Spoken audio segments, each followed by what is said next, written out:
को काम करना होगा। देशभक्ति ऐसे ही नहीं आई मेरे भाई, आज़ादी ऐसे ही नहीं आई, कई वीरों ने बलिदान दिया है, इसीलिए आज हम आज़ाद सांस ले रहे हैं। नहीं तो हम भी गुलामी की और गुलाम बनने की वो होते थे। तो आज यही कहना चाहता हूँ। तो मैं सभी मेरे युवा साथियों से और सभी मेरे भाइयों से धन्यवाद करता हूँ जो हमारा सहयोग देकर आज कार्यक्रम को बहुत अच्छा किया है। बहुत बहुत धन्यवाद। करते हो बेवफा सनम के लिए, दुपट्टा न देगी कफन के लिए, मरना है तो वतन के लिए मरो। शुभ अवसर पर मैं भगवती बलदेवा जी हमारे बीच पधार चुकी है। मैं बहुत बहुत अभिनंदन करता हूँ, हार्दिक स्वागत करता हूँ आज के शुभ अवसर पर।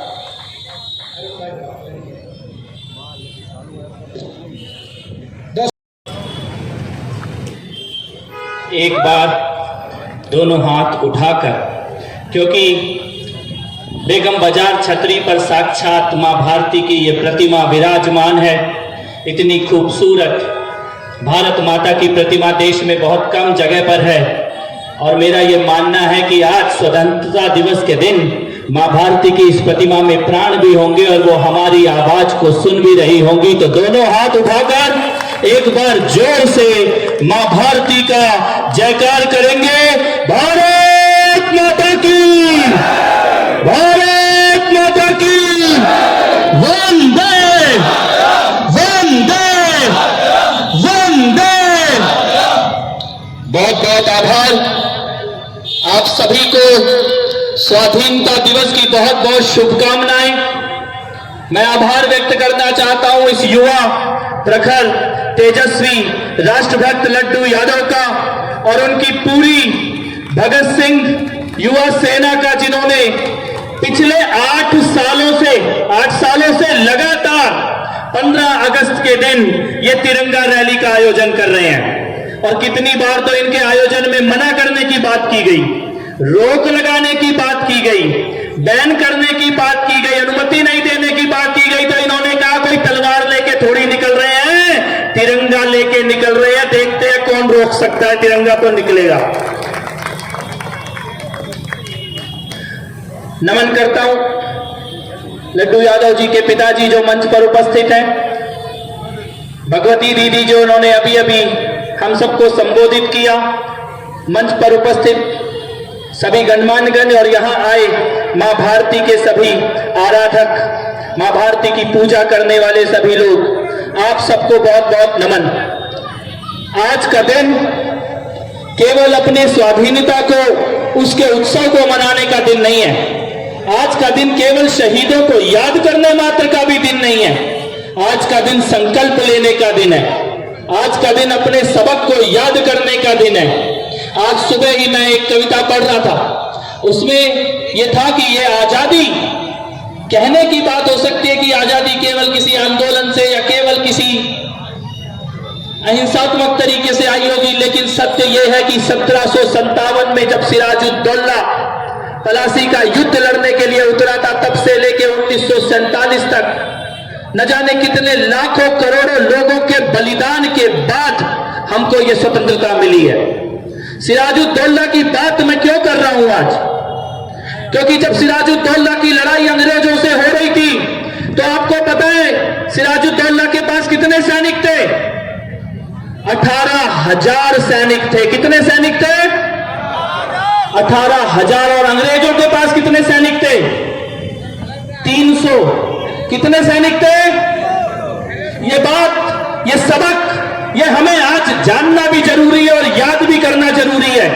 एक तरफ सिराजुद्दौला के 18,000 सैनिक थे, दूसरी तरफ अंग्रेजों के पास केवल 300 सैनिक थे। और अंग्रेजों की उधर ब्रिटेन में नेपोलियन से लड़ाई चल रही थी, उनको और सैनिक मिलने भी नहीं थे।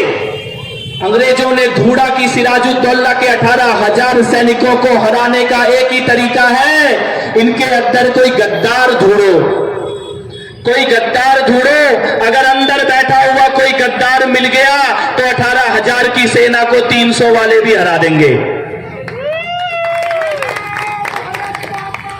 और ये जो सिराजुद्दौला की सेना में, उसके दरबार में, उसके राज में एक गद्दार ढूंढ निकले थे, ऐसे ही भारत के अंदर बैठे हुए गद्दार आज भी भारत को हराने के लिए निकले हुए हैं।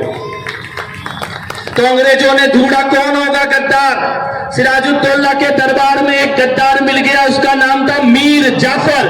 क्या नाम था? मीर जाफर से अंग्रेजों की डील हो गई और उन्होंने कहा कि जब सेना आएगी, सिराजुद्दौला तो सेना के साथ नहीं आएगा, पहली लड़ाई में सेना को लेके मीर जाफर आया और मीर जाफर ने बिना लड़े 40 मिनट के अंदर 18,000 की सेना को 300 सैनिकों के सामने ऑर्डर दे दिया, सरेंडर कर दो।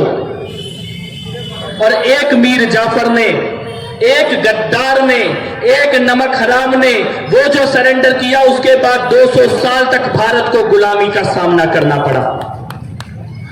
मेरा यह कहना है कि आज जब हम स्वतंत्रता दिवस का उत्सव मना रहे हैं तो हम ये ध्यान रखें कि हमारे बीच में कोई मीर जाफर छुपा हुआ ना बैठा हो, और अगर मीर जाफर छुपा हुआ बैठा हो तो उसकी पहचान करना हमारा धर्म बनता है, हमारा काम बनता है। और ये कहना हैदराबाद में खड़े होकर और भी ज्यादा जरूरी है ना? जरूरी, क्योंकि ये वंदे मातरम से डरने वाला, भारत माता की जय से डरने वाला, कोरोना के टीके से डरने वाला एक मीर जाफर यहां भी बैठा हुआ है।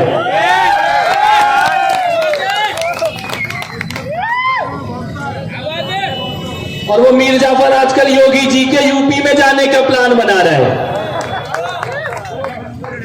तो मैं ये बैगमपुर बाजार छतरी पे खड़े होके कहना चाहता हूं, भैया यूपी में ना जाइयो, वहां पे गाड़ी पलट जाती है,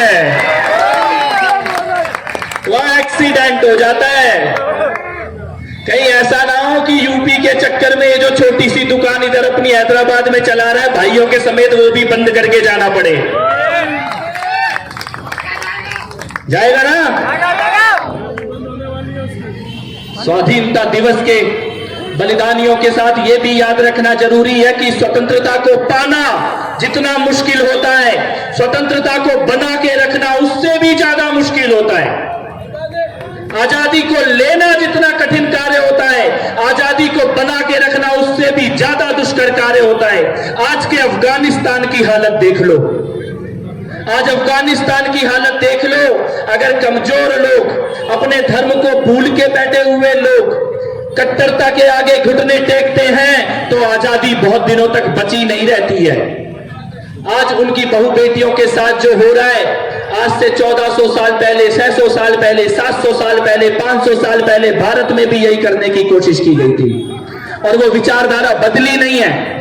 लेकिन हमें सजग रहना जरूरी है। स्वाधीनता के उत्सव को मनाते हुए ये याद रखना जरूरी है कि स्वाधीनता को बना के रखना ये हर हिंदुस्तानी का, हर भारतीय का धर्म बनता है और उसके लिए जागरूक रहना होगा, प्रखर रहना होगा, अलर्ट रहना होगा, पहचानना होगा अपने अंदर छिपे हुए मीर जाफरों को और उनको लात मार के बाहर करना होगा अपने समाज से।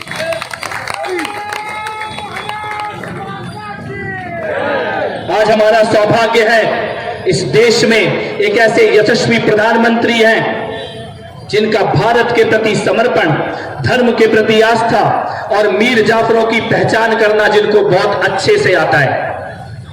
मुफ्ती और अब्दुल्ला ने जिस कश्मीर को अपने पंजे में जकड़ा हुआ था, आज वो कश्मीर 370 की बेड़ियों से आजाद होकर खड़ा हुआ है।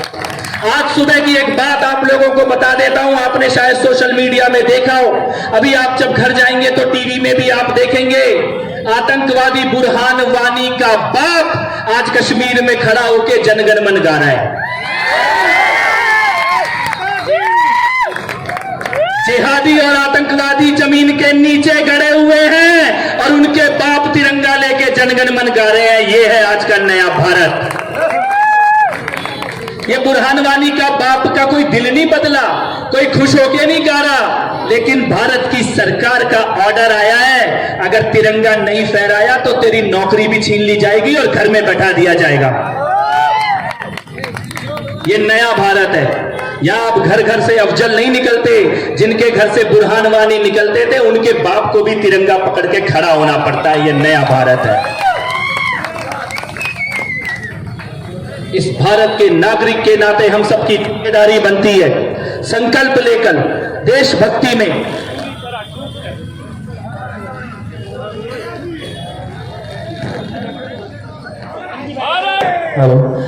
राष्ट्रभक्ति में डूबकर मां भारती के लिए अपना जीवन अर्पण करें। राष्ट्र की आराधना में संकल्प लें अपना हर एक पल न्यौछावर करने का। जो व्यक्ति जहां है, जिस प्रकार का काम कर रहा है, उस प्रकार के काम को करते हुए राष्ट्रभक्ति और देशभक्ति निभानी है। अगर कोई इंजीनियर है तो इंजीनियर के तौर पर देशभक्त इंजीनियर बनना है।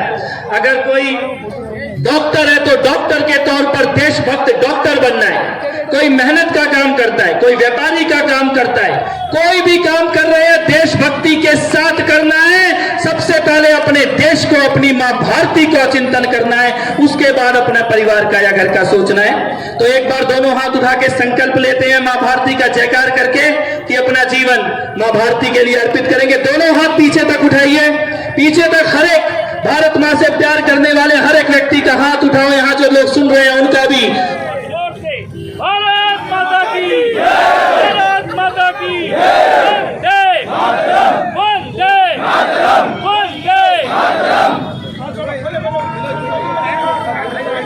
फहराने के बाद तिरंगा रैली निकलेगा, बाइक रैली। जितने भी इस रैली में भाई तिरंगा रैली चलेगा। मैं भाग लेने वाले सभी से विनती करता हूं,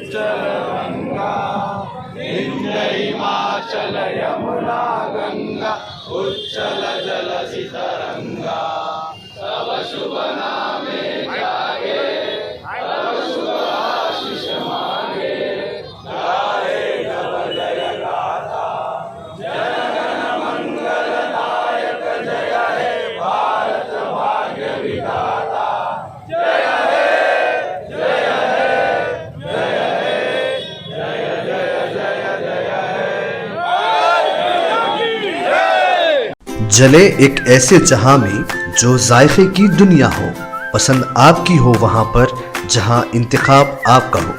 खुशामदीद बेकवेल केक हाउस, जहां कुदरत के जायकों का मिलाप होता है। मोहब्बत में डूबती है अनोखी तरकीबें, तजुर्बे की आंच पर महारत पकती है और फिर कुछ नया बनता है।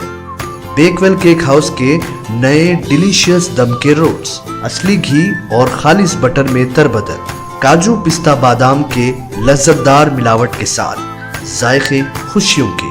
बेकवेल केक हाउस, टोली चौकी, एक्स रोड, हैदराबाद।